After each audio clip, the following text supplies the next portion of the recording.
Mr. Asante, how you been, man? Not bad, bro. Not bad. How about you? Not too bad either. Not too bad. It's about 1 week removed from us having a show. Of course, we're doing one Hmm. week on, 1 week off. We're here. A couple of things happening in a few days. Man, what is it again? I can't remember. What's in a few days? Oh, that's The right, sir. worst day of the Christmas, year. sir. That's what it is. The Yeah, worst no, day no, of the no, year.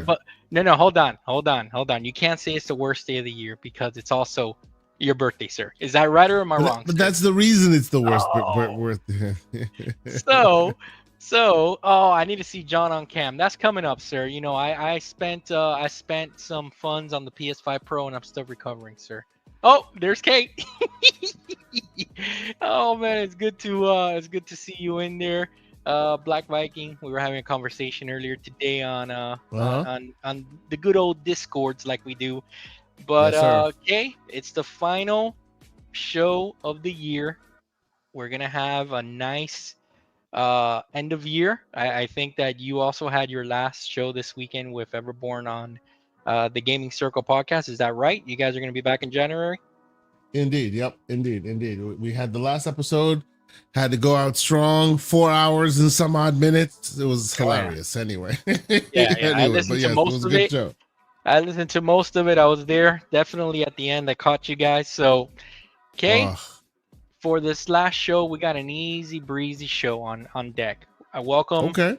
everyone in the chat to join us as we talk about some things that you started to talk about on Saturday, which is your top picks for 2024. But I want to take it not only in games, right? You know how we do here. We're tech, we're PC, we're handhelds. We do everything. We even do movies. Okay, we do Hmm. everything here. It's a free for all. So I'll be asking you various questions of this past 2024K, and then we'll indulge in that, and then we'll talk about a little bit about what we're looking forward to in 2025, and that'll be kind of geared towards more PC centric. Okay, that's kind of like Okay. the plans that I have here. But first, okay, first than anything, and I know I've mentioned this many times on our show. Okay, PC is the gift that keeps on giving. We have, and I say that very, very funny because we have a couple of gentlemen right now in the Discord that were having issues uh, with their PC, and we were Hmm. indulging and laughing because they were troubleshooting. Which, if any of you have indulged in PC, you know that sooner or later you're gonna have to troubleshoot, whether it's hardware related, software related, or you're trying to put mods or something like that, right? Or an update's gonna make mess something up. It's bound to happen. It's Hmm. just the way it is. But Kay, have you seen this past week? I know you know who this is, but I hope everybody in the chat knows who this is. Maximilian Dude. I know you've Oh heard of yeah, him. yeah, yeah. Fighting Yes. Absolutely game have. Yep. community. Hmm. All right, so check this out, guys. And this is one of the cool things about PC that I love. The modding scene. Okay. Marvel versus Capcom Infinite for the Hmm. longest time, okay, was seen, oops, sorry about that, was seen as the weakest entry in the series, probably in sales and everything, right? And what killed this game was not the gameplay, because everybody in the fighting game community loves the gameplay, but the graphics, dude, just the way that the characters look, the art style that they went with. Okay, what would I tell you if Maximilian put together a team to upgrade this game and get it looking more like Marvel, Ultimate Marvel versus Capcom 3, and now it's breathed a new, like, this new air into this game, this new life that people are hyped up So, for versus so let Capcom. me ask first and foremost, is the footage we're seeing now the footage of the original trailer? This is the update. So you see, this is how it looked Okay. before. Boom, Okay. redesign. Look at this. They made it Okay. more stylized in the Marvel versus Capcom 3 look. As you can see, this is Mm-hmm. the base game that Mm-hmm. they tried to go with the MCU look, real life Mm-hmm. characters, because the MCU is the biggest thing when this game came out. And yeah, real Capcom fighting fans were like, nah, fam, we ain't feeling that. Look at this. Look at Dante. Look at the difference. Look at this. Okay, Yeah. stylized, looking good. Okay, I know that you appreciate the storylines in these games, but not really to get sweaty in the matches. But Kay, this is big for the fighting game community. This was a game that was dead. Okay, nobody wants to play it. Absolutely. To be honest with you, like my experience with the fighting games, I'm a fan that has let I put my gloves down, is what I'm saying. Basically, I've it gave Venom a colorware from the animated series. Yeah, that's really cool. Like I used to be the biggest fan of fighting games. I still think that it's sad that fighting games aren't at the level they used to be. Like, of course, when we're talking old school fighting games, you always have to ask, what is your fighting game, right? Some people are Mortal Kombat, some are Tekken, some are Street Fighter. I tended to be a Mortal Kombat guy. It's actually funny you mentioned this. I bought recently, because of the winter sale going on Steam. I have corrected my purchases and finally bought Tekken 8 and Street Fighter 6 on Steam. Very nice. I've been playing them and really been enjoying them. So no, I think this is great, man. I think this is awesome. Now, has Capcom said anything about this? Are they cool with this? Well, what's the word, the official word? Here's the deal, and it's interesting that you say that here. Obviously, they're playing with fire because they're dealing with a Marvel IP as well as a Capcom IP. I think that Capcom is okay with it, and they even did audio updates. They put new songs in this thing. They went all out. I think that Capcom is okay with this as long as there is no monetization, just like everything else. It's a mod. Let's see. Right now, this is the talk of the town in the fighting game community. Obviously, hopefully they just don't. Hopefully they don't do something that kind of causes them to bring this down. Hopefully they don't fly too close to the sun, is what you're saying. I understand. Yeah, and again, as long you see, and look how they're advertising it as free, because Maximilian came out right in the beginning of the project and he said, we're not looking to make money off of this. Right off the bat, we're letting you know this is a labor of love. And you know what, Kay? I believe him. I believe him and the team that they're working on. You know, Maximilian has dedicated his channel to the fighting game community, to fighting games. This dude loves fighting games. That's his genre. I believe that this was a labor of love. And you know what? Go out there, guys. Support this. Download it. And I already downloaded just because of the scare. We kind of see how Nintendo's rolling nowadays. Anything that's cool and above approach of that they released, they're like, nah, that's too good. We got to take that down because we didn't make that. You know what I'm saying, Kay? You know how it is. Yeah. So, we always got to be careful with that stuff. Yeah, man. So that's the thing, right? And to kind of piggyback with what we kind of do here, dude, you know what it is that they had the opportunity to update a dead game. It was dead, Kay. Like nobody wants to play this game, and they worked on it, and now probably they have thousands of people playing this, and that's awesome for that community. I'm really happy. Yeah. So I think it's awesome. I think it's really great that they've spent that much time doing it. I just hope that ultimately they're not like that they're not disappointed and the vendor and the publisher allows them to continue to have this game exist. You know what I mean? Exactly. But you know what? If they see that something like this, I'm sure that Capcom is quietly standing by and they're like, listen, like we said, as long as you're not monetizing anything and our server numbers are going up playing this game and people are buying it on Steam for $7.99 and on the Steam sales or whatever, hey, we're okay with that. You know what I'm saying? Yeah. Because or else no one's going to buy this game. It's a dead game. Yep. So yeah, Kay. So, Kay, we've had a very busy 2024, man, between obviously personal life, gaming, just so much news came out this year, Kay. Like I was making a list here of different things that we can touch upon. Dude, this year was pretty monumental when it comes to just announcements that were made. You went to an event this year, all the way in Germany. Crazy. You got out there to see the Xbox showcase in person with all the big wigs. You rubbed shoulders with the greats. Okay, let me ask you a question. Out of 2024, I'm just gonna drop this right here. What was your favorite announcement the whole year? It could be hardware related, software related, just that's tough. Studio coming back.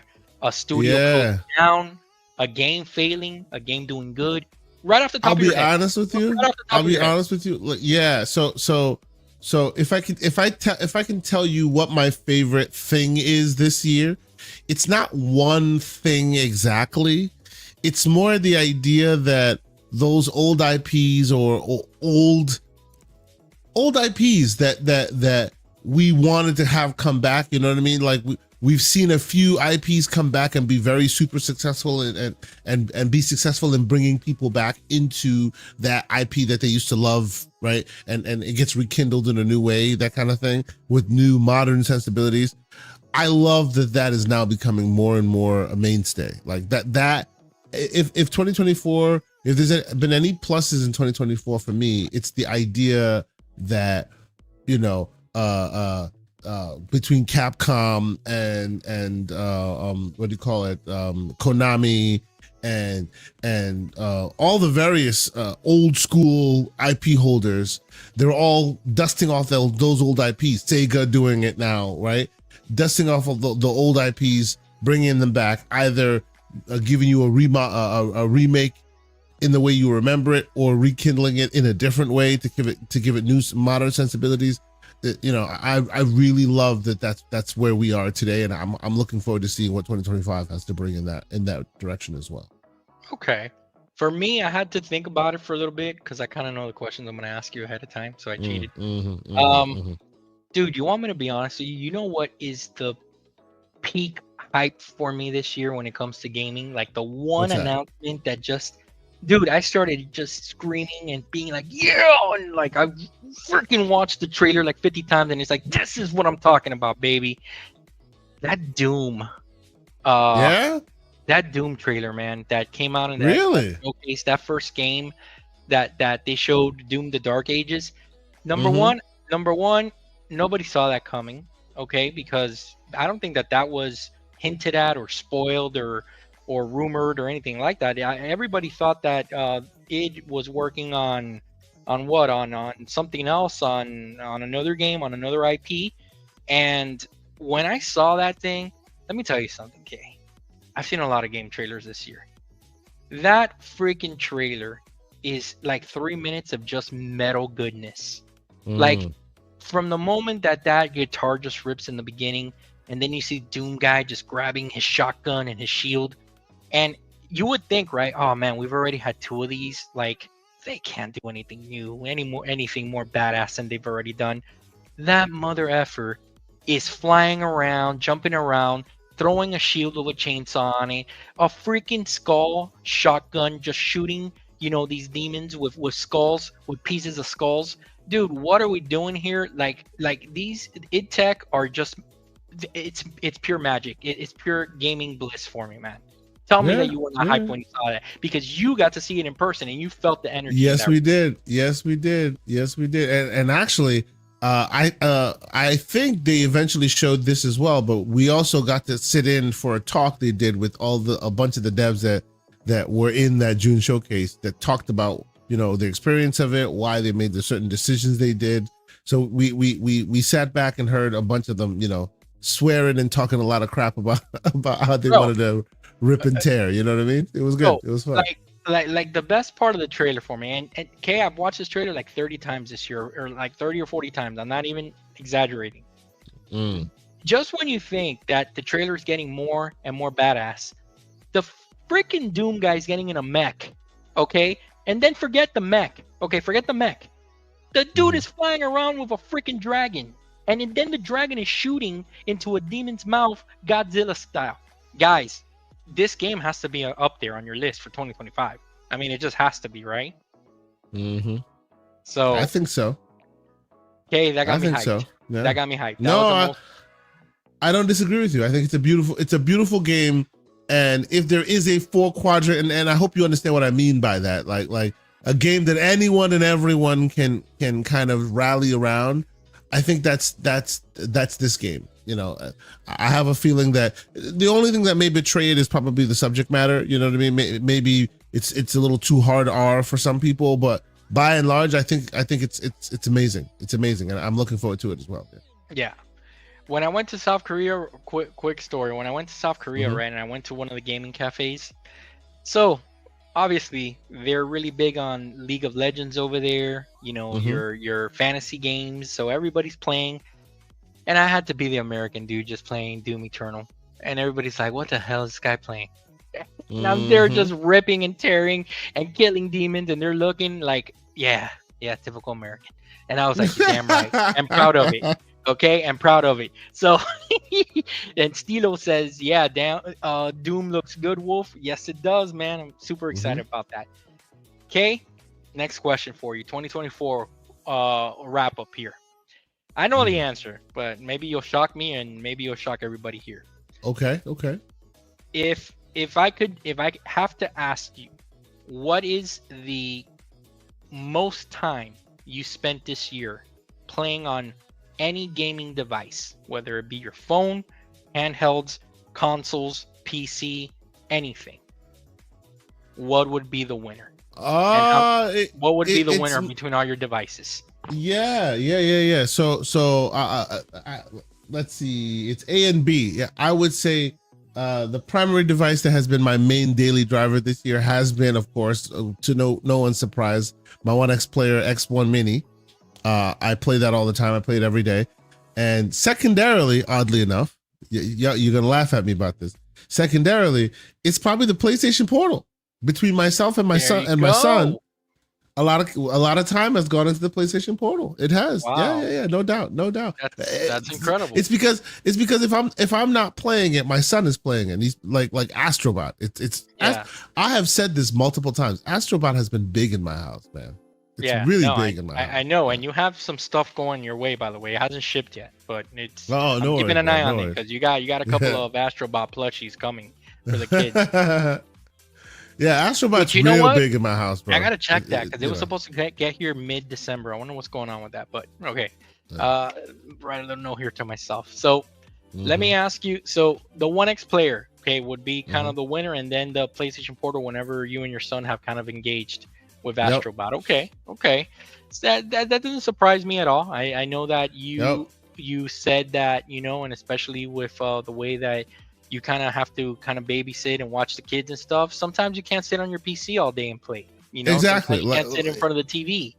You have to My be. my dream has always been to have that one device that, yes, it's not going to play everything like at like ultra settings, right? It's not going to play everything at the balls to the wall most ridiculous settings, but Right. if you want the best of the best while you're still gaming, right? And you can stream to your PlayStation from your PlayStation, you can stream from your Xbox, and you can play natively. You can do GeForce Now. You know what I'm talking about. Yeah. Cool. Like for me, this device has been the device. Like no other devices has come close. Yes, it is not on the cheap side. Let's be clear, and this is even a deal. It's not on the cheap side, but that screen, game changer, right? The fact that it has Windows Hello, and it doesn't sound like much, but literally the phone the device recognizes who you are and then allows you and then opens the device up, right? Yes. I, Yes. I know that a lot of people have been complaining about Microsoft not having a UI that's capable for handheld gaming.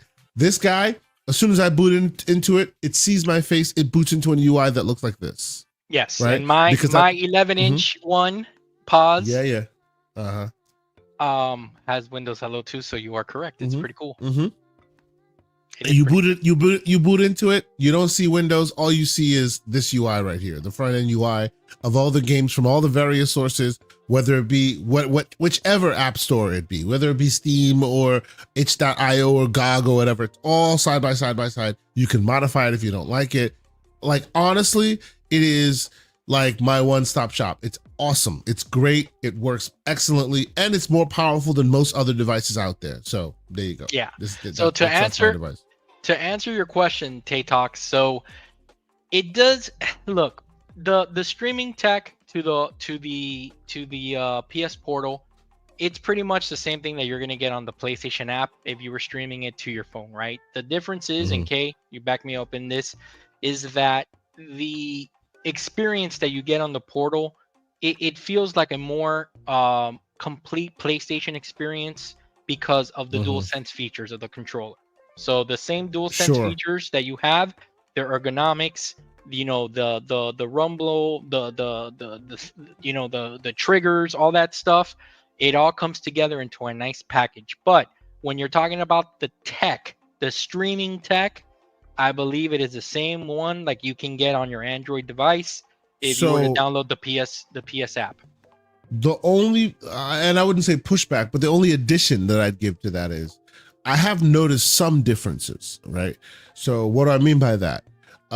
So there's an app specifically for the Steam Deck. I think it's called the Steam Decky or whatever. I forget the name of the app, but it seems that either through API or through better optimization, that there are some apps that play more natively than others do. You know what I'm saying? Like, Yes. so like right now, you know how when we started messing around with Moonlight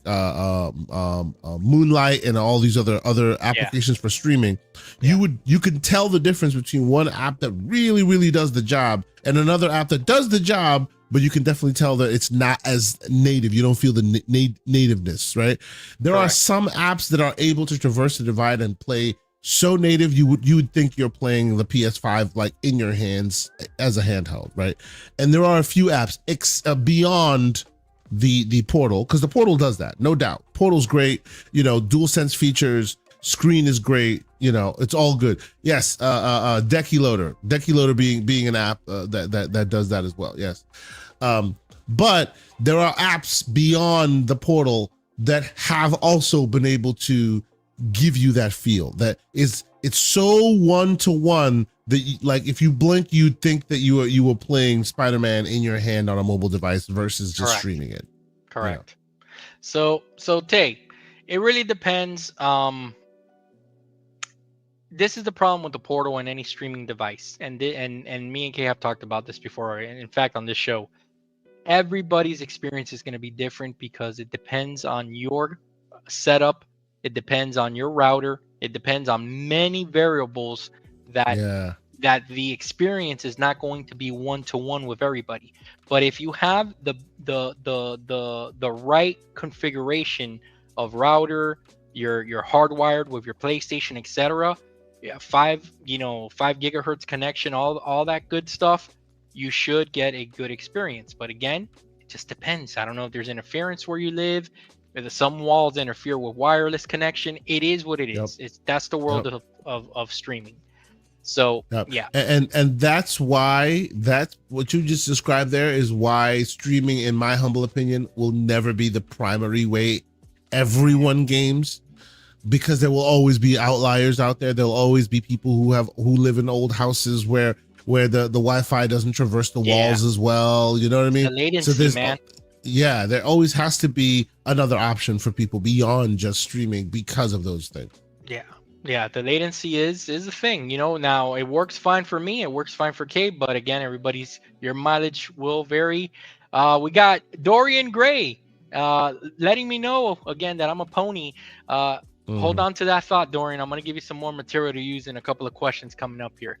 Okay, so Kay, we got that there. For me, Kay, I want to say that the device that I spent the most time on gaming this year for me was my PC with my 4080 Super.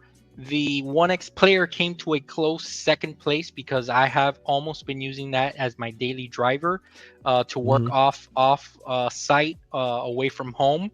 The ROG Ally X has gotten play only when I'm sitting on my couch, which is probably once a week. So even the One X Player has superseded the great ROG Ally X, and all of its greatness.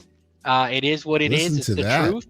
I think that One X has done a superb job, even though that their update kind of messed up my battery here. All right, but that's whatever. Yes, some people have been experiencing that as well. Give them a call. You might be surprised. So it is what it is. But yeah, my PC has gotten the most use from my gaming time this year.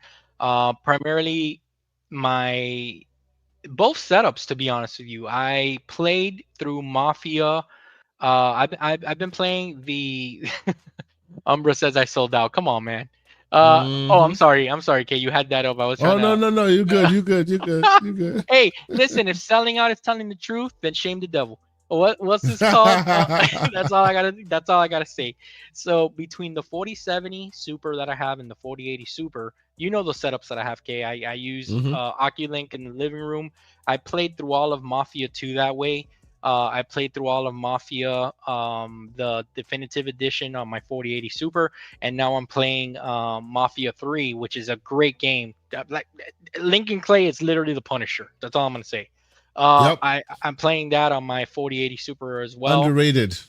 Dude, what a hmm great series Mafia is, and Mafia the old country coming out next year. You guys got to jump on Mafia if you haven't played it, especially if you play it back to back to back, and you see how the time periods change. How like you hmm jump from the 50s and then the 70s, the 60s, 70s, and then you're there, dude. It's beautiful. The The music, remakes are amazing. The remakes are just bro, wildly good compared because I bro. played the OG Mafia, like the OG.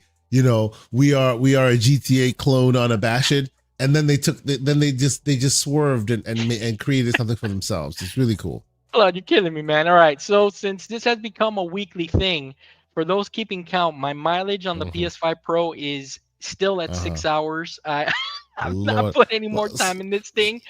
so in Forgive other me, words, people. what you're saying is, in other words, you should have just given me the $700 because I could have done better, made better use of it than you just did. Is what you're saying. Listen, listen. It's here on my computer desk. I'm looking at it right here. Uh-huh. Hey, Uh-huh. when the It's games beautiful to come, look at. listen.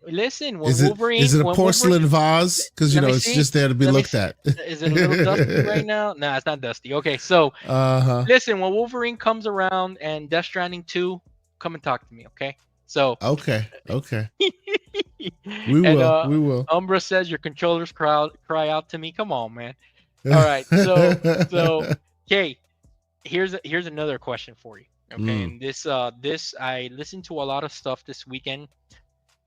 I personally see myself upgrading to a 50 series card, maybe the 5080. I'm not going to jump in the mm-hmm, 5090 waters. mm-hmm. And it's just going to be very complicated to do so for various reasons.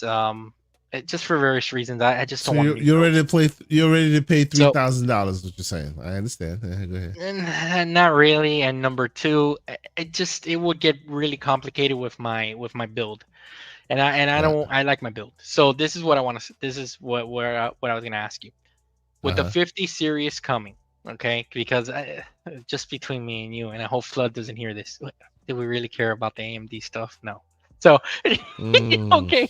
So with the next the generation of graphic slander. card coming, the 50 Uh-huh. series, rumored that Jensen is gonna come out with the leather jacket, on in January, whip it out and say, "Here's the 5080. Here it comes." And then the 5090 and the 5070 and the 5060 and the 5080 Super. You know how it's gonna be. Mm-hmm. What are we? Okay, are you feeling FOMO at all, sir? I know that you have the liquid cooled 4090, which, let's be honest, Kay, has that card even been pushed? And they're already bringing out a 5090. You know how this game But is that's played. that right there. What What's you going just said on, right Kay, in there. your mind? Right there. What you just said right there. Has that card even been pushed? There's no world where my 4090 is even like What's breaking up, a Dark? sweat in most games. Right? In most games, my 4090 is not breaking a sweat. Yes, there may be 32 gigs of VRAM on the 5090. Who knows, right? Maybe huge amounts of VRAM. Great. But my machine is not getting taxed at all. Like at all. When the time comes for me to upgrade, I will be getting an AMD CPU this time around because Yep. Nvidia Intel has shown themselves to be a little bit lackluster this time around. Yep. So when I'm upgrading, I'm not planning on upgrading and keeping the card that I'm keeping and all of that. I would be upgrading, like doing a pretty substantive upgrade. So I don't foresee myself doing that for many years to come. So like for a quick example, I had my 1080 Ti for like 7 years and before I replaced it. What do Right. you So think of I don't Dutch's expect. comment there? The great wandering Dutch. What's going on, good sir? He says Cyberpunk full path tracing at native 4K will tax your PC. Cyberpunk at full 4K does tax my PC, but not to a point where like I'm at the end of its capabilities, right? I actually built the PC that I'm using now specifically to play Cyberpunk Path Tracing. So like I built it, I built it with that in mind. So 64 gigs of RAM and an i9 processor and 4090 obviously and Liquid really cooled. fast. Yes, it is liquid cooled as Mm. is the processor. So I have two loops in one machine, and of course, I've had no issue. There have been no games that I've thrown at my machine that even made it break a sweat. So there you go. So You far I'm know, happy with it. okay, that's this conversation is very, very interesting because the Pay Pigs Anonymous session Mm-hmm. has started. So just like the PS5 Pro, something that's not needed, and then I just had an itch and I went to go get it. Same thing's gonna happen with the Mm-hmm. 50 series card. I just know it. Okay, I just know it already. Okay. So Okay. Well, what I can with tell that you said, right? definitively, what I can tell you 100%, I can tell you definitively that you will not see me buy a 5090 at launch. I'm Okay, good. Like okay, maybe a few years in, I catch the FOMO, there's a deal somewhere. Okay. But day one, especially knowing the prices that I expect it to be, because the 4090s were almost $2,000. And then they crept into $2,000 with prices be like what do you call it? Over when they mark up the prices, right? So that ended up in $2,000 territory. 5090, I suspect it will almost be $3,000, almost, right? So with markups, we're heading deep into 3K. I am not doing it. That's just ridiculous. That is a I whole got you. PC, not just one card. Forget Listen, I about know what's gonna happen. Like Dorian Gray says, Jensen is gonna have a gold 5090 on a belt like the WWE and do like the spinner. Remember the John Cena spinner it. belt? That's what Jensen's Mm-hmm. gonna be doing, and that thing's gonna be the size of like a bus, right? On his Yep. on his thing. Yep. Okay, we know what's gonna happen. The pay pigs are And a bunch of uniting. pay pigs are going to be It, salivating. It's going to be here it hilarious. is. Yes. He's Yes. gonna. They're probably gonna show off what the rumor is that people are saying and speculating, which I think is true. He's gonna show off the 5080 first because last time they did it in reverse, and then the 4080 got no love and it suffered. And plus, they tried to pull a fast one on people, right? But Mm-hmm. I think this time they're gonna show off a 5080. Now, here's where the FOMO kicks in. Okay, this is where the FOMO kicks in. They paywall the damn DLSS update. That right Yeah. there Yeah. Yeah. is Yeah. is how they paywall the pisser technology to get you to buy Well, the new hardware. but remember though, that's not new either, right? They did that before as well, but then they eventually brought it to the older devices. So it's like if you are ready to fall for Of course I am. FOMO, that paywall FOMO, then Yes. you'll buy it. And then eventually when all the FOMO pay pigs have bought what they bought, then eventually they'll bring the technology to devices that exist. So Of you no course. longer need to buy it. So whatever, like I would be stunned if the update for DLSS does not come to a 4090. Right? Oh I'd be man. stunned. Because it is the flagship. It is the flagship of last year, right? After when the 5090 comes out. So like just like and there's a historical reference point here. They've done this already before. That's why I'm saying this. It's not to say that they paywalled it and then left it paywalled. No, they did a timed exclusive on the feature on their GPUs, and then they brought it to the older version.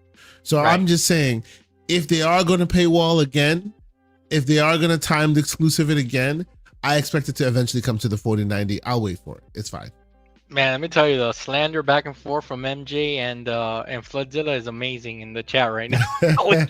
They are shooting shots at each other, and I'm loving it. Bullets, baby, bullets. It's fine. I don't know, man. This is amazing. So yeah, okay. I'm probably gonna fall for the foam. I'm not gonna lie to you. I don't know how many in our group. I think Everborn was already letting us know Oh, that he's already day 5090 one. day one. Yeah, Yeah, he's already asking anybody who's ready to buy that 4090, get your money ready yeah. because he's ready To, ready to to sell. recover. Yeah, what I'm probably Yeah. gonna do is I'm gonna move the 4080 Super to my eGPU solution, and then that Okay. 4070 Super probably gonna offload it or build something for my wife or something. I don't know. Yeah, I don't know what I'm gonna do, but It's happening. It's happening. Jensen knows it's happening. I know it's happening. You know it's happening. The pay pigs know it's happening. It's going down.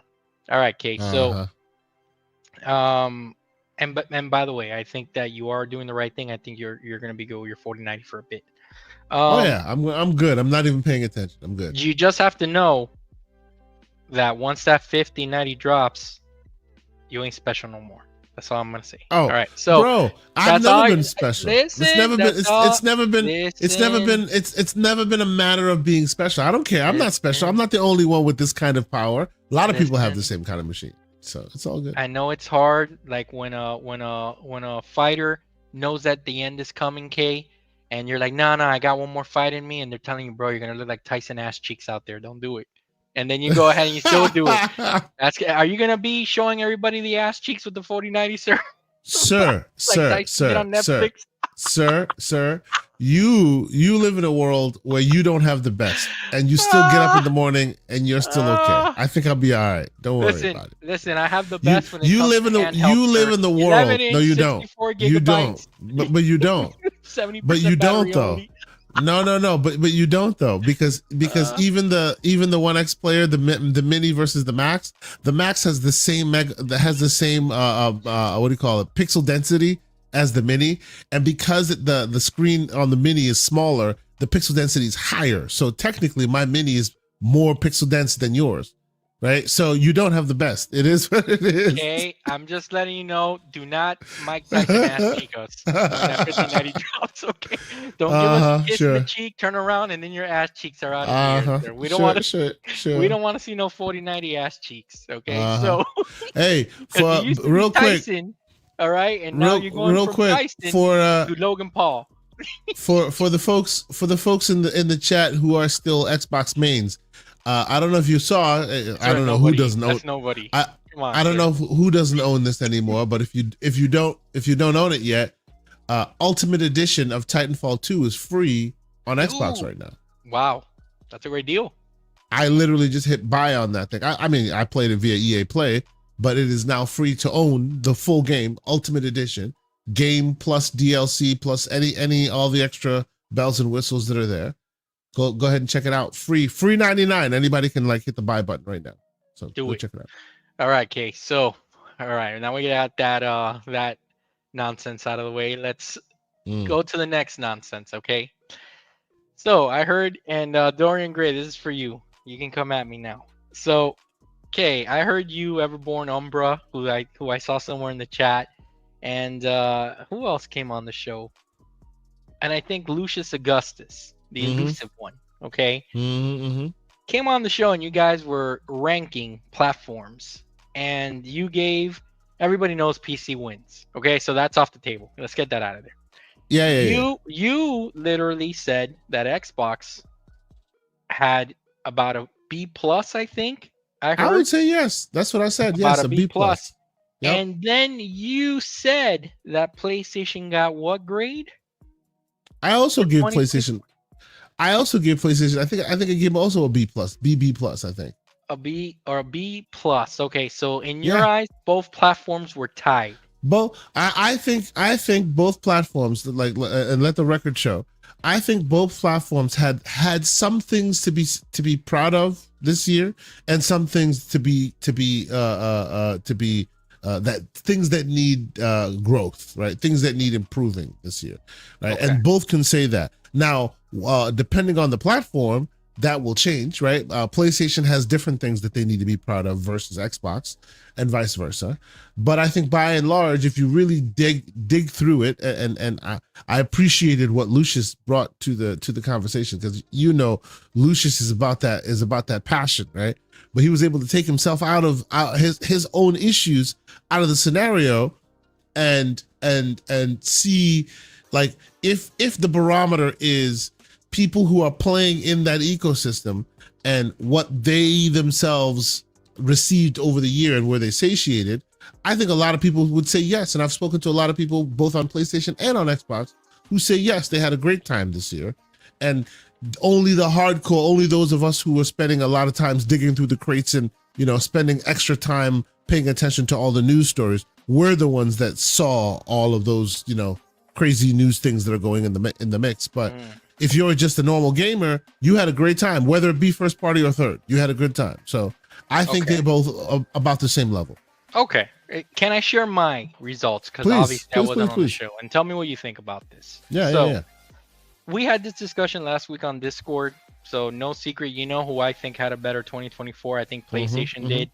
Give them about a B plus, Xbox about a B minus. Not that far off. Kind of like you, right there, neck and neck.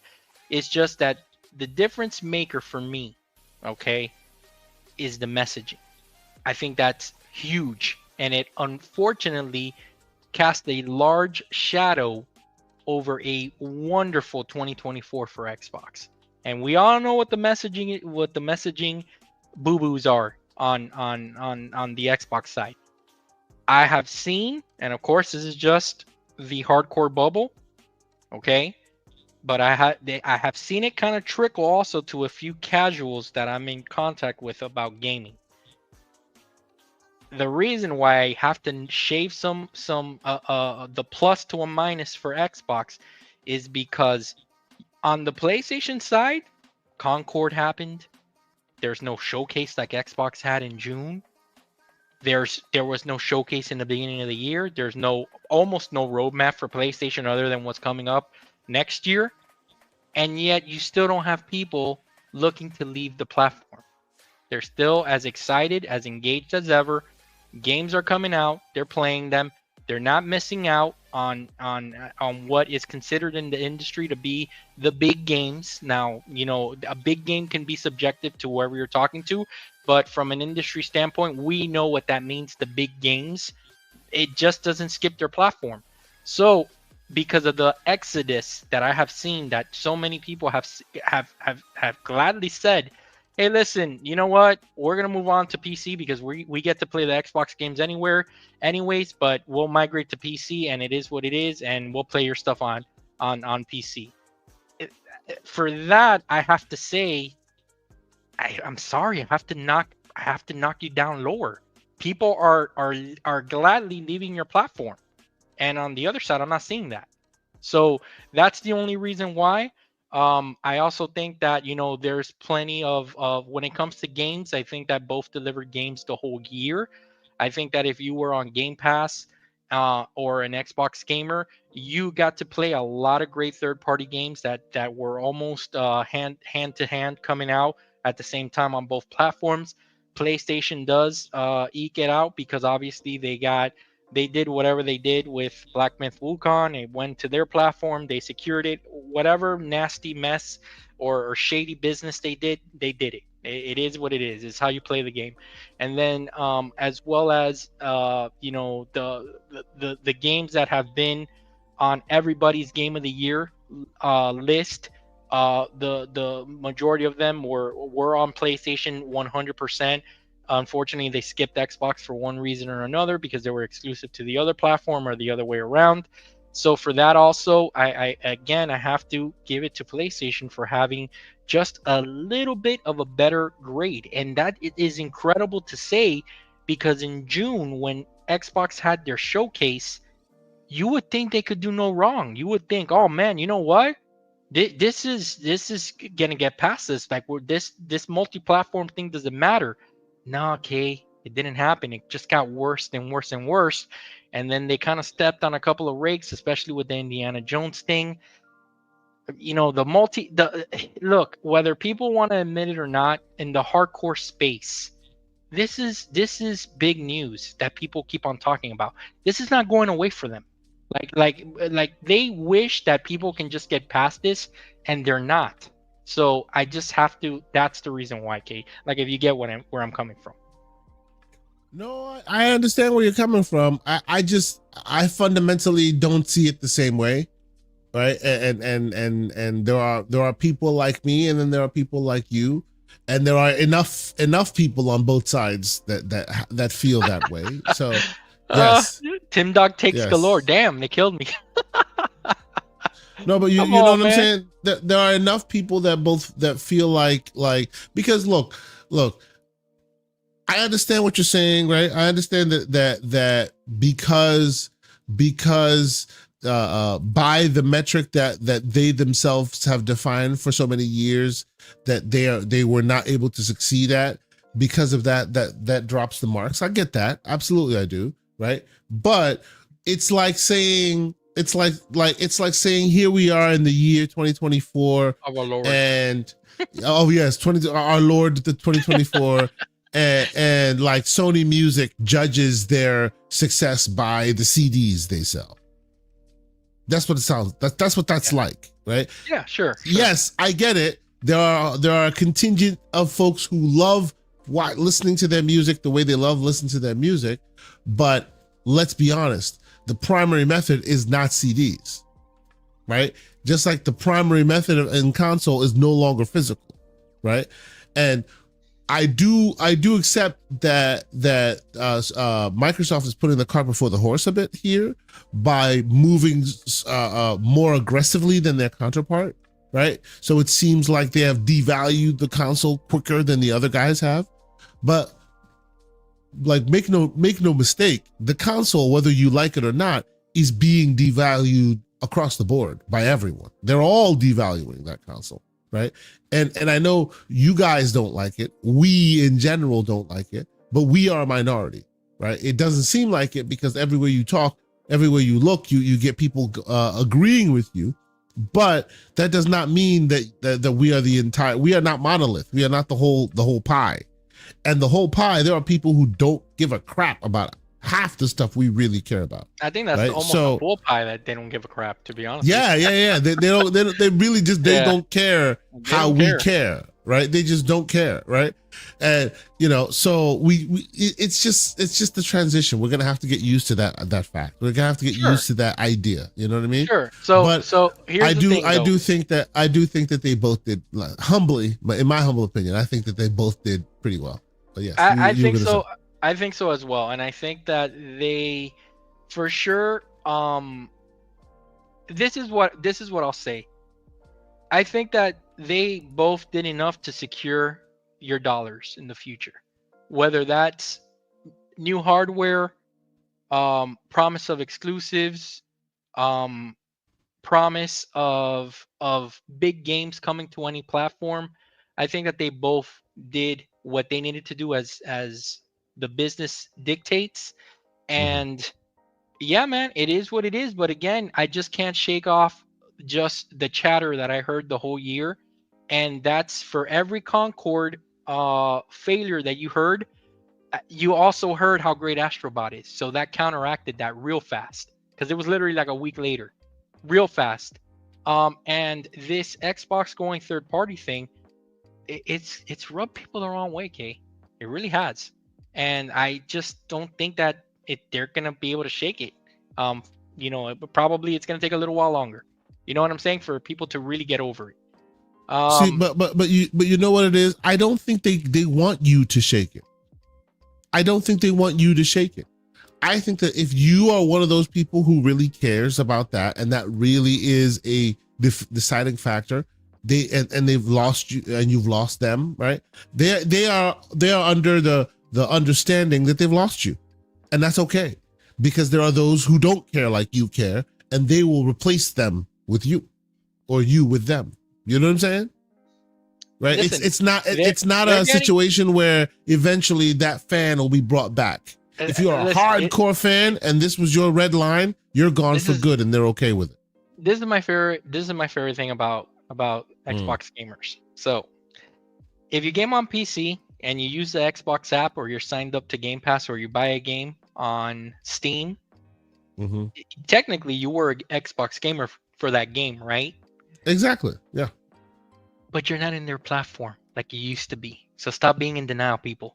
Okay? No, that's not true. That's not true. Being in denial. Stop. No, hear me. You're not in that platform no more. That is not true, because you count under their monthly active users, whether you're on Steam or not. You still count on because whether or not, because remember that the reason why on PlayStation it became a big to do about the whole login thing is because PlayStation will insist that you log in, whereas on Xbox or the Microsoft game, right? You're gaming on Windows. All it does is say, hey, do you want to log in with your Microsoft account? You say yes. It takes your already existing Microsoft account that you logged into the computer with and just continues it, right? So it's never as burdensome as it is on the PlayStation side. But let's be clear. Hold on. Let me be clear. 99%, I actually think it's 100% of all the PC games that you're playing on Steam, on Xbox's games on Steam, is requiring that account be there. And that makes you part of their ecosystem, so they can count you part of MAUs. When you're playing a game on Steam and it's giving you Xbox achievements, you're part of their ecosystem. Okay. All I know is that everybody that moves over to the PC becomes a Steam customer. That's all I'm saying. Of course, right? That just means you're giving Steam 30% of your dollars. That's all that means. That's all that means. It means you went from being an Xbox customer that gave 100% of your money to Xbox to now being an Xbox customer that gives 70% to Xbox. That's all it means. Right, but nobody. That's all it means.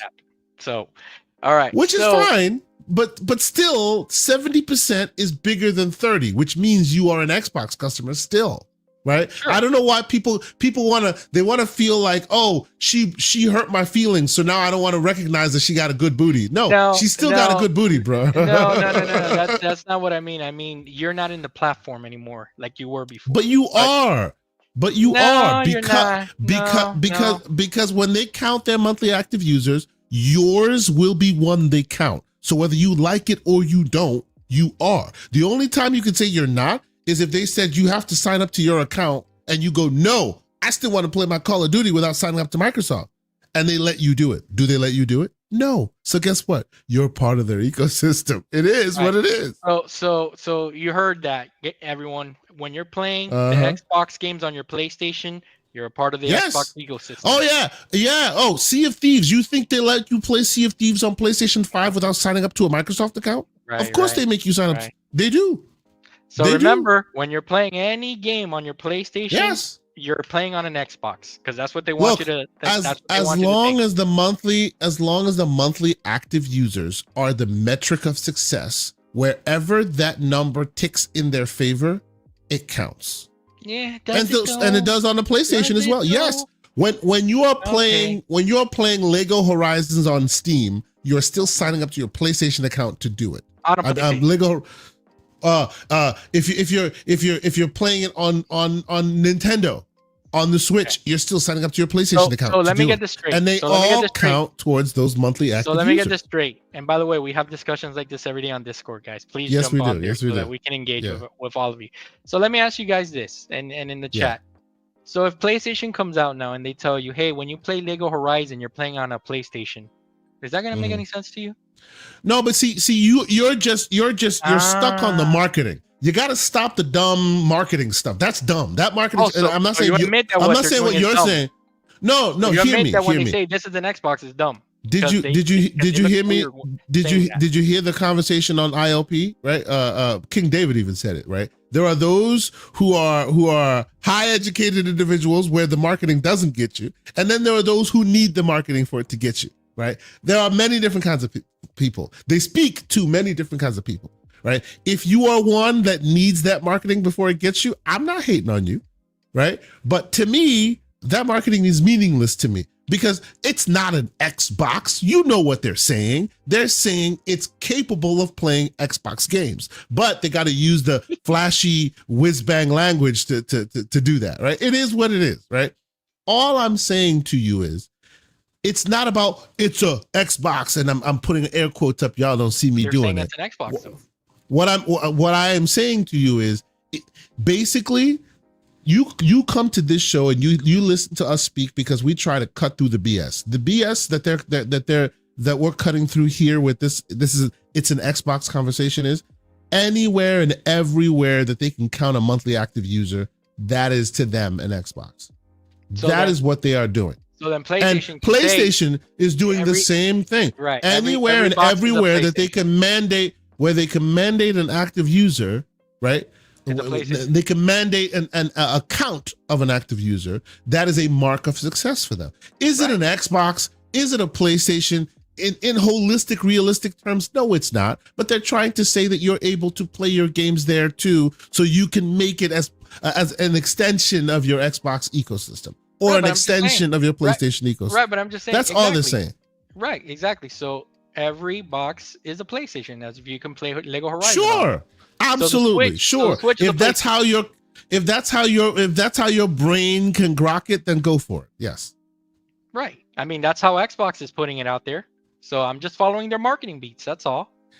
And what do I tell you? I told you the first mistake you make is following marketing beats by any of them. So I Because shouldn't believe any of them. it's not about following, it's not about believing what they say. It's about understanding what marketing is there for and who marketing is there for. Okay. So me and you agree. That they have actively looked like fools, and that is why people are. I don't agree with that at actively- all. No, I actually think that this is an Xbox marketing campaign. It's pretty great. That's just me. So you do agree that everything is an Xbox then? No, I think the marketing campaign is good, but I understand the nuance that marketing can do. You're confusing Yeah, well, me. You're telling me, clearly, okay, you are one that gets confused by marketing. Clearly, I can understand. I can consider. I can consider at all. I think you're confused. I can consider you're confused the Xbox because on one hand you're telling me that I'm falling for the marketing, and on another hand you're telling me that the marketing is great. So which one is it? I can understand that Xbox is trying to capture the largest swath of the market. I can understand that they're using like populist tentpole language to grab people in, right? This is an Xbox and all that. But I can also understand that marketing is not for me. And for those that it captures, it's very good for them. Because I was talking to Deadly Headley, who came on my show. He actually even ultimately did a video essay about this topic, this exact topic, and it blew up. The dude has like 2,000, has 1,000 subscribers on YouTube. He has like ridiculous amounts of views of that video specifically. He was even called out by other people. The marketing isn't meant for you or me. If we are in that ecosystem and we know the full beats and full aspects of the various offerings that are being given, that's not for you necessarily, right? The trouble of the world we live today is that because of the internet and because of the supercomputers in our pocket, anytime anybody says anything, everyone hears the same message. It's not meant to be that way, right? When Satya Nadella starts talking, he's not talking to you, gamer. You hear it because it's all over the damn internet, but he wasn't talking to you, gamer. He was talking to you, person with deep pockets, who's sitting there buying Apple, a Microsoft stock, right? And the message he provides to that person may not be the same message that's supposed to be for you, right? But you hear it anyway. And then you get mad at the fact that, and I'm not talking about you specifically, Mr. Wolf, I'm just saying in general, that, then we get mad at the fact that they're saying things that we don't want to hear, right? But it wasn't necessarily meant for us. And the messages that aren't meant for us usually aren't calibrated to make it sound good to us. And that's why you say it sounds stupid, because that message wasn't meant for you. You are definitely a hardcore in that ecosystem. That message is for people who have no basis in that ecosystem whatsoever, right? And to them, the idea of, hey, this is an Xbox, whether it be their phone, it is an intriguing concept. And if you watched the Deadly Headley's video, he explains, because he works in marketing, he explains that it's the beginning of a conversation that Microsoft's having with their with a potential new consumer, right? And if you follow along with what they do and you click the link they say, or you go to the website they say, they start educating you and they start telling you how it is and why it is they're considering it an Xbox, because hey, on your phone you can do this, hey, on your laptop you can do that, and depending on where you are, there's a lot more capabilities you can do on that device. And that's why they're calling it, quote unquote, this is an Xbox, right? It is what it is, right? Now, the question is, are they successful? Are they successful in getting you to a place where you too believe that everywhere you have a device, it's an Xbox? Well, the devil will be in their implementation details, right? And that's not what I'm talking about. I'm just talking about the idea of getting a message to consumers that aren't us. Because I've heard consumers that aren't us talk about this message and they like it. That's why I say it's a good message. Okay.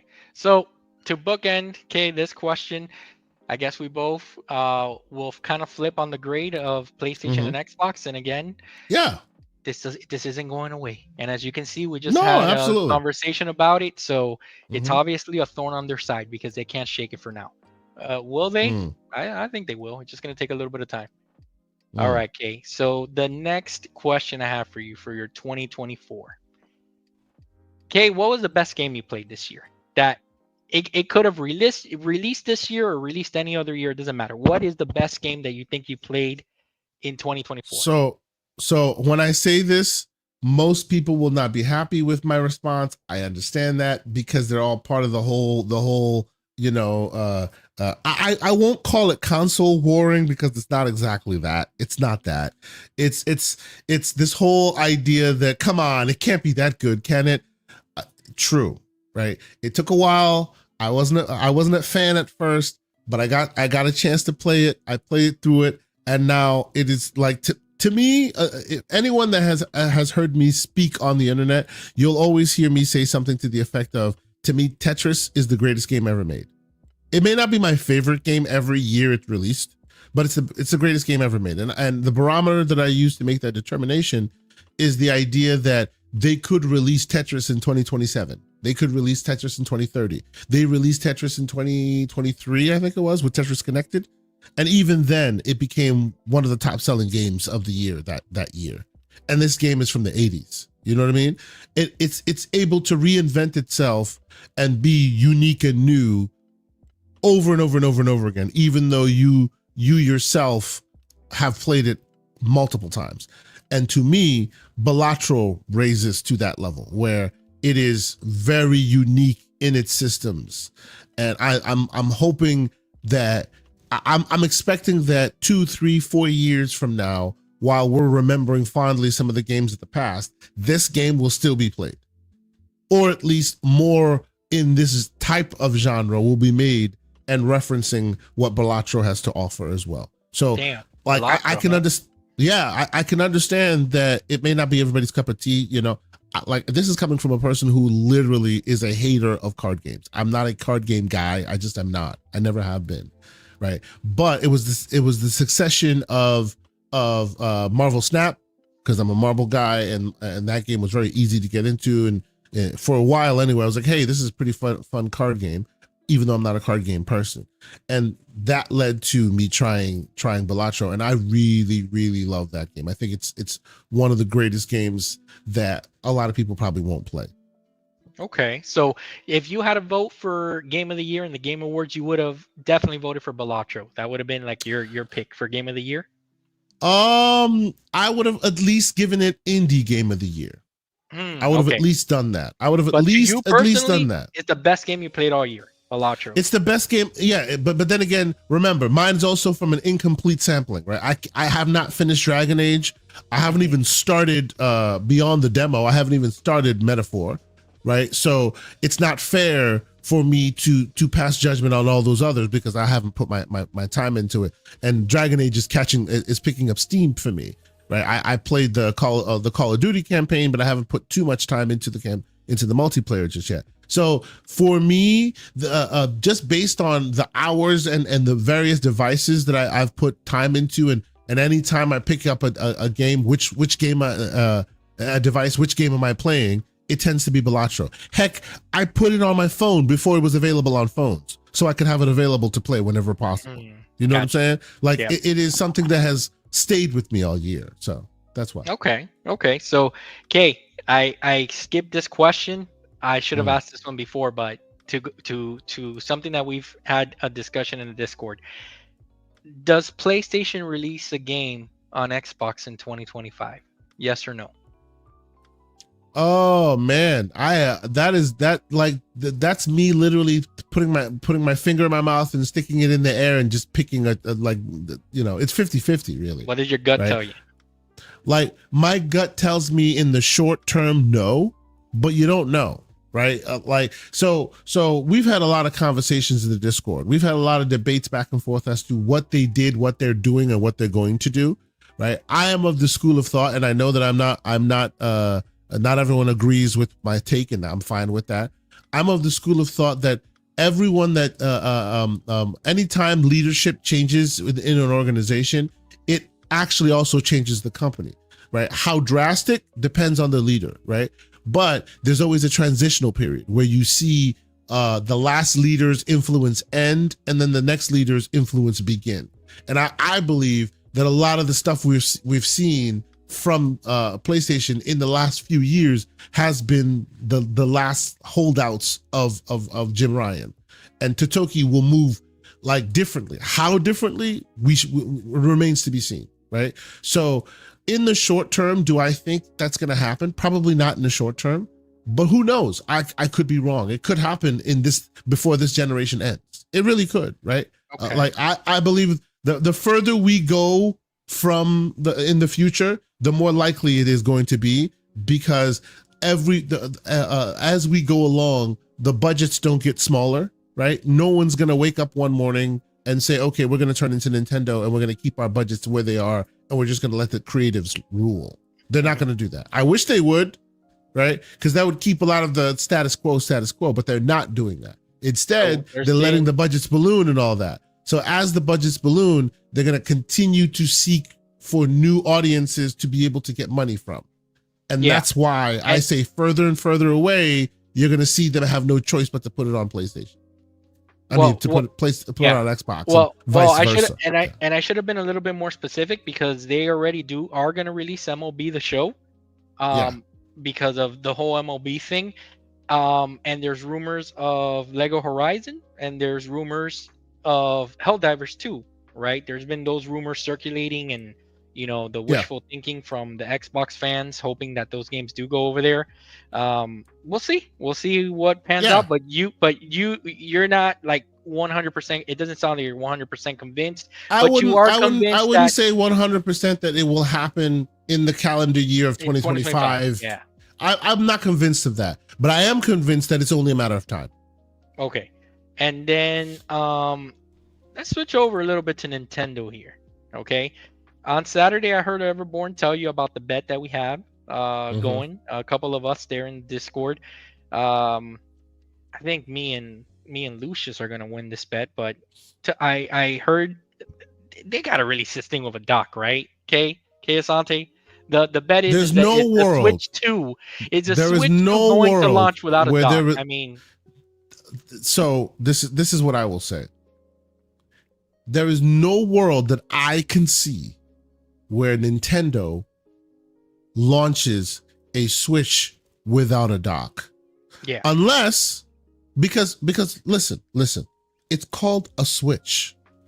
Right? It's called a Switch. They are very like just like we always talk about. Microsoft is very susceptible to perception, because they got their hand slapped way back in the day with the whole ballot, the browser ballot thing in the late 90s, early to late 90s. Nintendo is very cognizant of how they are perceived in the market, because they got their hand slapped with the Wii U. They're very perceptive on naming. They're very perceptive on features that they offer in their box, right? Like, there's no world where they call it a Switch 2 and the first device they release does not switch. That's what I'm saying. There's no world. There is no world. No world. That's what I thought too. I would be stunned. Me too. If they I understand that, they may offer Switch stands separately. Sure. That's not a problem, right? I understand that there's a world where and this is the big if the original Switch stand works with the new Switch, maybe they sell the Switch by themselves because they know you already have a dock.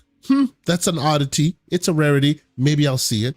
But there's no world that I see where they will not give you a box that has both a Switch 2 and a dock in it. Yeah. Like, so I don't see that. Yeah, you're with me and Lucius there. I don't think that's. Yes. I don't even think that's a question. Like I think that's nuts. It's in the name. It will defeat the purpose, and then. Well, and you know what? You know what though? But hold on. To be fair to those who are about that naming, right? They are also the people who release the 3DS and then take 3D away out of it, right? And then they're also the people who release the Switch and then make Switch less versions of it. Right, the Switch Lite, and then it's not docked, and then you can't even put it on your TV or none of that.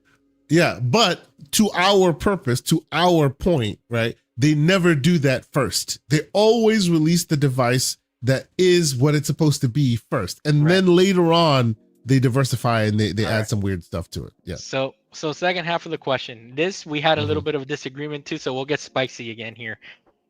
Does the Switch 2 launch with exclusive software? So, for example, let me give the listeners a sample here. What we already talked about last week. Switch 2 releases.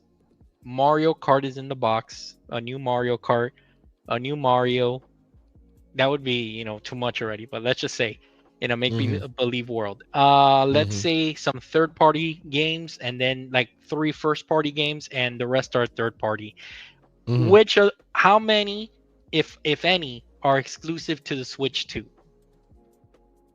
Actually, I think if there's any exclusives to the Switch 2, they might be timed exclusives from third parties.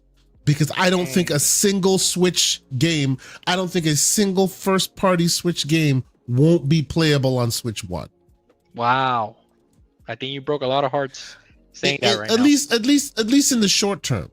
Right? Because and this is me thinking with my business hat on, right? And I know sometimes you and I debate and we go back and forth and we have disagreements on this, right? Of course. Even Nintendo, who are toy makers, right? They are the most like physical hardware selling company of all of them, right? And Sony notwithstanding, because they also have other departments that actually sell you phones and sell you TVs and things. But in general, sell you a stand, bro. Sony sells you a stand. Sure. But in general, in the gaming parlance, right, I would call Nintendo a physical device, a physical substance selling company more than the other two. The other two's transitioned to digital far earlier than Nintendo did, right? So, even them, I don't see a world where they don't offer you some kind of mea culpa, like some kind of. So okay, let me break down to the base of my argument here.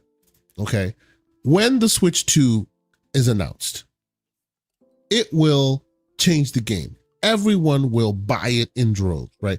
Of course, the first will be the hardcore. Those of us, you, me, those of us probably listening to this podcast, right? Like you'll buy it in droves. I actually expect I'll probably buy 2, right? Yeah. My kids want one. 5. I want one. Yeah, MJ Dark will buy 5 day one, right? Exactly, right? Exactly. So we know this, but they're also limited by supply, right? They're limited by how many of them they can make. So true. I expect that in the first X amount of months, X amount of years, there'll only be so many of them in the market, just by sheer volume of capability, right? Yeah, you keep that 17 FPS. That's right. It has DLSS, baby. It's coming. Just by sheer inability, right? Inability to make millions. There'll only be so much available at launch, and more will be available as they go, right? And because of that, even Nintendo, the company that sells physical devices, I believe, and this is where you and I we divert here.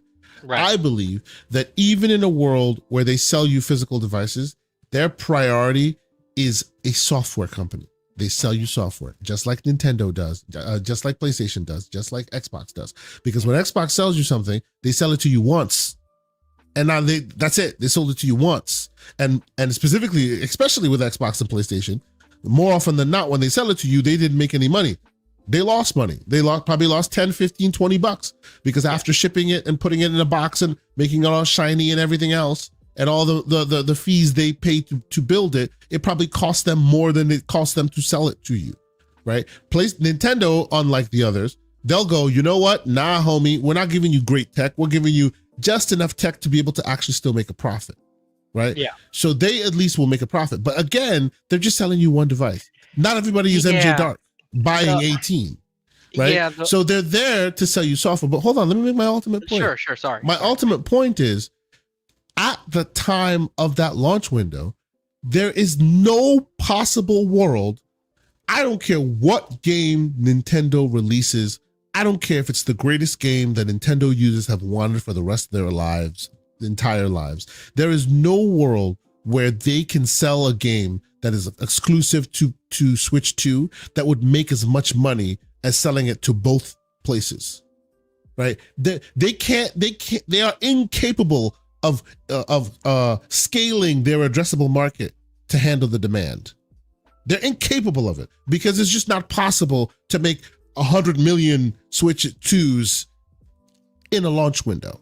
It's not possible. It happens over time, right? Okay, so, and because of that, if you want success, you have to hit your largest audience.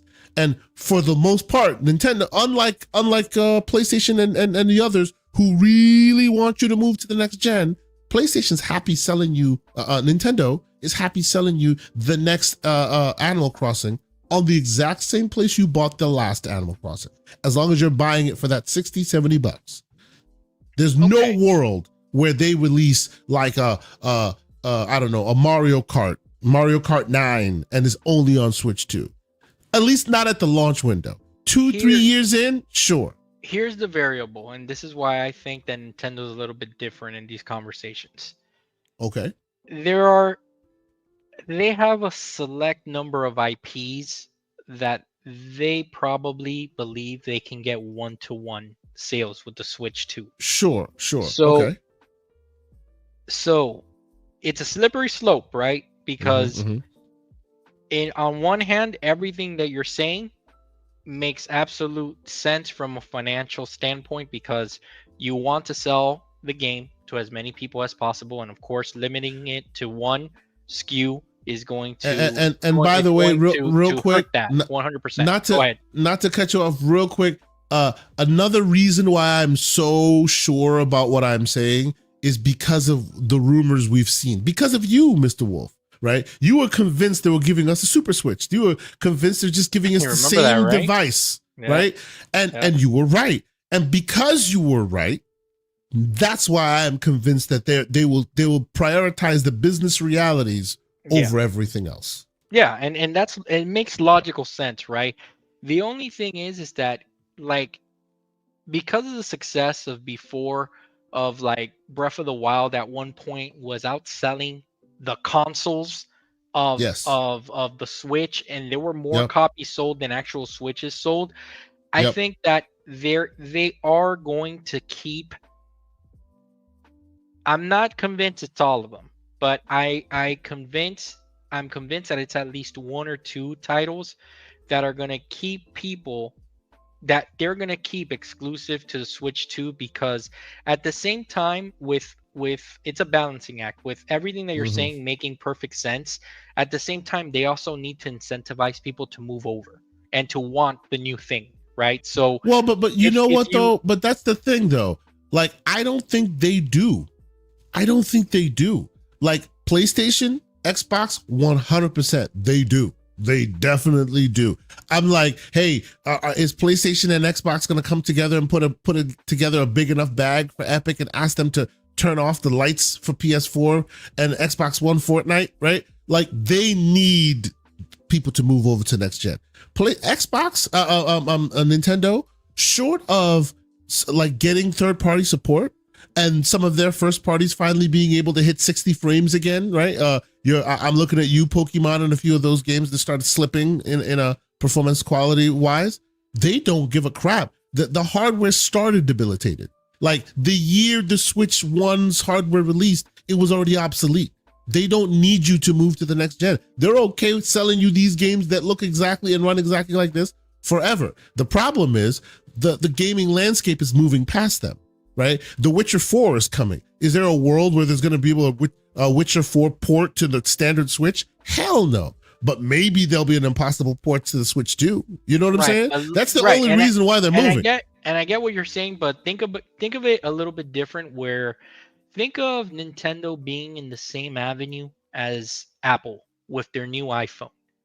Nobody needs the new iPhone when it comes out, but they have people on board and they're able to sell. Well, but you make a good point. Look, your Apple analogy is perfect. Apple doesn't cut off app usage from the last gen the next time the next gen releases, right? But by the time hold on. hold on. By the time your iPhone is no longer able to play that game you love, it's been 5-6 generations, No, and but hold on. you've already lost it. But hold on. But what's the difference, though? Okay, the difference is that they'll launch the new hardware with some exclusive thing that makes the people want to say, "I want." Yeah, no. I get it. I 100% get it. Because here's the But thing, and this is why it's a slippery slope. This is why I'm saying, I think that it depends on like the game. So I'll give you an example. I can see where, let's say that they have 10 games at launch, and I think that's too little. I think they'll have more than that, but let's say 10. Let's say that 3 of the 10 are Nintendo games. Let's say that one of them is a Mario Kart, the other one is a new Mario experience built from the ground up, and the other one is Metroid, right? I think that at least from the 3, at least one of the 3 will be exclusive to the Switch 2. Listen carefully. To at Listen least carefully. show, and let me just say this, to at least show how much more horsepower this thing has, and also entice people to want them to eventually move over. Because the biggest problem is this: if you, and this is the problem that I think that has happened to the PS4 and the Xbox One, which, listen, I'm sure that they're happy selling them, but it's kind of a thorn on their side as well if they can't get people to upgrade. The Fortnite and Call of Duty releasing it still on the old gen, I'm sorry to say, it's holding them back from people upgrading. You see what I'm saying? So I think but this is why I keep saying you're making the bad analogy by comparing it to the Xbox and PlayStation, because those two guys, yes, they are in a similar boat, but they're not in the same boat as Nintendo. They are not. Nintendo's doing completely different things than when it comes to this specific part. This specific, the idea that Nintendo purposely chooses the level of technology they do inoculates them from these problems. And because PlayStation and Xbox push for the next gen and push for the cutting edge, which you and I love and a lot of us love, that's why they fall into the pitfalls they're falling into. Okay, I'm telling you, Nintendo, a Bend the Knee challenge coming here. Okay, are you ready? Look. No. But you have to let me make my point. My point is this, right? You're saying basically the long and short of what you're saying is they have to have some enticing software to entice you to move to the next gen of the hardware. And let me finish. I am not disagreeing with you that is wrong, right? Where I give you pushback is historically, right? PlayStation and Xbox are the ones that have used artificial lock-in to get you to move to next gen. Nintendo's moving has always been organic. Hey, we have now waggle controls. We're the only ones that've got it. All our games now support waggle controls, and now everyone moves to it because all the games are cool and can't be played on the other side because nobody else has waggle controls but them, right? And waggle is just one example. They've done this exact thing multiple times. Remember, we had the Kinect generation. Why was that Kinect generation even around? It was an answer to the weird thing that came out of Nintendo, right? Nintendo is always known to do exactly what you're describing here, right? Entice you to move to the next generation with this cool new spangle thing that they're doing, and they're usually very successful. But because you were right in what you were saying, that they have struck gold with the Switch and they want to ride it out for just another generation, that's why it's not happening this time. And they are not ones to tread on artificial scarcity. They are ones that deal with business realities. When the time comes for them to move to next generation, their next version that's after Switch 2, yeah, it'll be completely different than anybody else because that's what they do. But this gen, I bet you that unless, like, I would say 2 years in will be the beginning of when you start seeing them breaking away. And why I say that is because the Nintendo the new 3DS, that's exactly the same thing that happened there.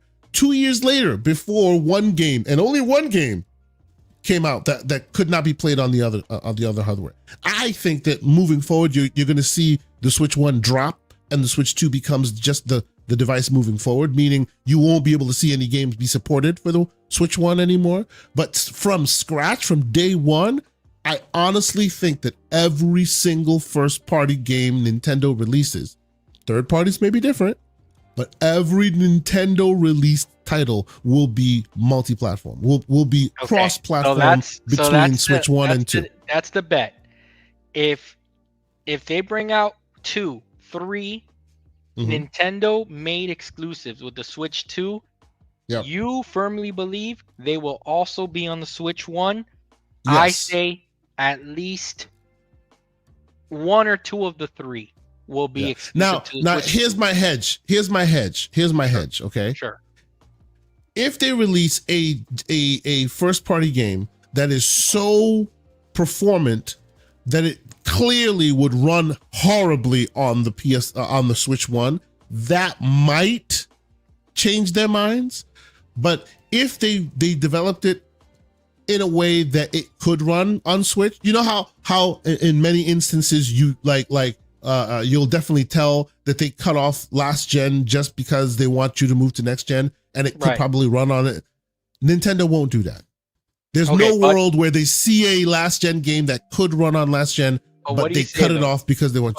But what your gut is telling you, and for what you see the moves being, you don't think that they're going to have any. You don't think that they're going down that route they want to sell as much as possible, which is logical. See, look. So the only games that I can think of in Nintendo's roster that would demand that much power is your Zeldas, right? Is your Metroids. But they've already telegraphed them. In the Zelda, they've already released multiples, right? So Zelda's gonna go be in the tank. Like the next Zelda they release, the next mainline Zelda they release will be Switch 2 only. I bet that. Okay. Why? Because it's not ready for a long time, right? They've already used the same engine twice for 2 games. I bet the next time we see that game or an iteration of that franchise, it'll be deep into next gen. Unless they do, and by then Switch 1 is gone. Unless they do the 60 frames Breath of the Wild repackaged version. You okay? Excuse me. Yeah. Slight cough. Because that's coming. Yes, that may happen, right? Oh, excuse me. 60 frames patch may happen, but I mean like next gen. Yeah, next gen version. Drink some water, Kay. So 100%. So I get what you mean, Kay. It's wanting to sell to the most people possible to make the most off your software. I get that, but I still believe that they are going to have something like a few things exclusive to that, because while I get everything that you're saying, I still think that they need to thread that fine line of making people want this thing. And I think that it's not such a good marketing offering if you say, hey, you don't need this thing, you could just play it on our old device. I don't think that goes over well. You know what I'm saying? I'm just saying, I don't know. Maybe I don't think it says they don't need this thing. Right? They're not saying no console, no problem, right? We shall wait and see to see what message they give you. But I think it's a fine line that they have to walk, where they have to respect the millions and millions and millions of Switch 1 owners. Right. While also exciting potential Switch 2 owners, right? Because remember, even when we see this device, there will be many, many, many, many, many Switch 1 games still to come out. There'll even be people who will still be buying Switch 1s. They won't cut off development day one when Switch 2 comes out. So to the idea that you're not gonna respect both camps is folly, I suspect, right? I don't know. We shall see. I could be wrong. They may release something new that's very technology driven that can only be done by next gen. If that's the case, hey, awesome, right? Or they're making it that way. Maybe. You know what I'm saying? No. You know what? Here's an epiphany while I was having this conversation with you. Maybe they release a game that only benefits from the use of DLSS, and as such, that's how they thread it. If that is something that comes about, I can see that happening. But I don't think artificially. You know what I mean? You understand what I'm saying by artificially, right? Yeah, I get it. I don't think that they see it runnable on Switch, but they go, nope, we'll only make a run on 2. Okay. Right. I think that if it's gonna do that, it's probably because hey, DLSS it has to be enabled and Switch 1 can't do that, so it's only a Switch 2 exclusive. I think that's what, if we see it in the launch window, that may be why. I would be very surprised to see an artificial limited. Okay, so we got a couple of bend the knee moments coming on Discord. And folks, these are the types of conversations that we have on a daily basis. We're passionate guys. What can we say? And we don't agree on everything, and that's just the way we roll. But we love each other. So, okay, last question I have for you for 2025, Yes, a sir. prediction, and we'll get out of here, man. And this will be it for 2024 for me and you on shows. Does GTA 6 release in 2025? Oh my God. Yes or no question, sir. Holy crap. I'm going to put my foot down. No, it does not release. No. Sir, that's the first thing we agreed on the whole day. I say no too. Yep. Nope. I say no. It won't release. Not happening. Nope. Rockstar That game is it's too important to them. They have to get it just right. and it's not only that, but they're the only ones that can get away with just making people wait. Because let's say worst case scenario, they come out and they tell you, hey, sorry, we miscalculated. It's not gonna come out till 2027. Everybody's gonna say, oh man, that sucks, and then you're all gonna buy it day one in 2027. Right or wrong, Kay? I won't say that sucks. I will be jumping for joy. My wallet can't handle all that drama. I want more delays. Don't say that, bro. I'm putting it out there now. Look, I because of Game Pass. Were born before GTA 5 came out. I mean, after. Oh yeah, absolutely, GTA 5 came absolutely. No, absolutely. But listen to me. Because of Game Pass and also PlayStation Plus to a lesser degree. You heard that, Dorian Gray? You heard what he said? PlayStation Plus. You heard that? Look. Who's the pony yes, now? I have both of them. Because of that, my wallet is always open. I'm always I'm the guy in the movie theater ready to buy the popcorn because the movie ticket was free. That's me, right? And the more games come out this year, the more I'll be spending on popcorn, bro. I need them to chill. Rodimus, man. Rodimus, this poor man thinks Xbox is dropping 8 AAA games next year. Come on, Rod. What are we doing here? So I may not go as I won't go as far as Rodimus, but I will say at least 5. At least 5. Yeah. Right? Which they did this year. So listen, there you go. I'm trying to convince Rod on the side on our DM to jump over to PC because apparently it's an Xbox. So what, Rod, it's the same thing, bro. I don't know if you've heard. Okay. You need to calm down with that. Oh, we lost him. What happened? We lost the man. Oh, I hope testing 1 2 1 2. I hope you guys can hear me. I think we lost him. Wow. And he's back. Rod kicked. It's okay. Yeah. Thank you so much, man, for 2024. Doing this show with me, man. It's been a great year, man. So, okay, we'll go now.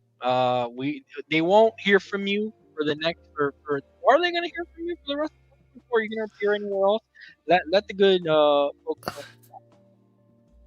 I mean, I should be. So yeah, we're gonna be taking a rest for the shows for a little while. Myself, Everborn, and Mr. Wolf.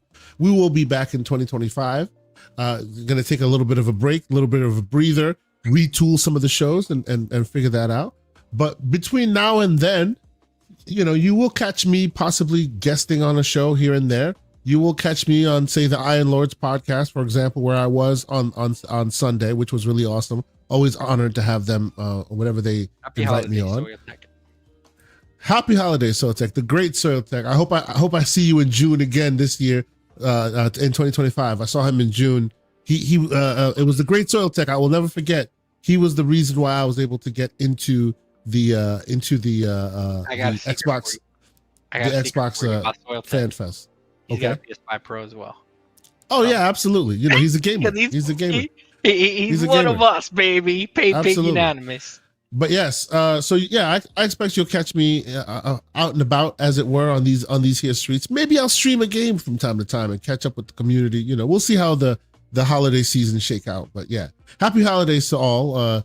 On the 25th, I'll be under my bed, hoping nobody calls me and wishes me happy one more year around the Sunday or whatever. You know, it is what it is. Let K Asante know. Send him a tweet. Copy him. Nope. How many exclusives is Nintendo gonna have, and wish him a happy birthday, okay? And tell him that my PC is a PlayStation as well. How about that? Okay, I love bothering you, Kay. Listen, guys, I'm telling you, join our Discord. It's so much fun in there. Like, we have conversations like this. We can take it. We can run the gamut. One day, we'll be talking all of a sudden about why Xbox is dying, to all of a sudden then saying that Xbox is the greatest thing since sliced bread. It depends on what day of the week it is, right, Kay? It just depends on what news is coming out, and we usually have a good chat in there with a lot of great community members that they'll open up your mind with different thoughts, man, and they'll, you know, that way we learn from each other all the time. Learn from each other, man, 100%. Yep. So, Kay, as for me, I'm gonna spend the holidays with the fam, just like you are, and just chill, man, and just try to recharge my batteries, because I'm tired, dude. I don't know about you, but I am really tired, and I just want to thank every single person in the chat today that you guys always pass by and hang out with us. Thank you for doing that all of 2024. Honestly, you know, we really appreciate you guys taking an hour and a half out of your day to listen to me and Kay. Like, you know, we hope to see you back in 2025. We're gonna come back bigger and better than ever. More topics, more messiness, more, you know, more battles, good battles with each other here, of disagreeing and agreeing, and et cetera, et cetera. And that's it, Kay. That's all I got, man. That's it for 2024. That's it. 57 episodes, dude. We'll be back with 58. Man. Absolutely. Until next week, or well, until next year. Always a pleasure, Mr. Wolf. You too. Talk soon. Bye. Later.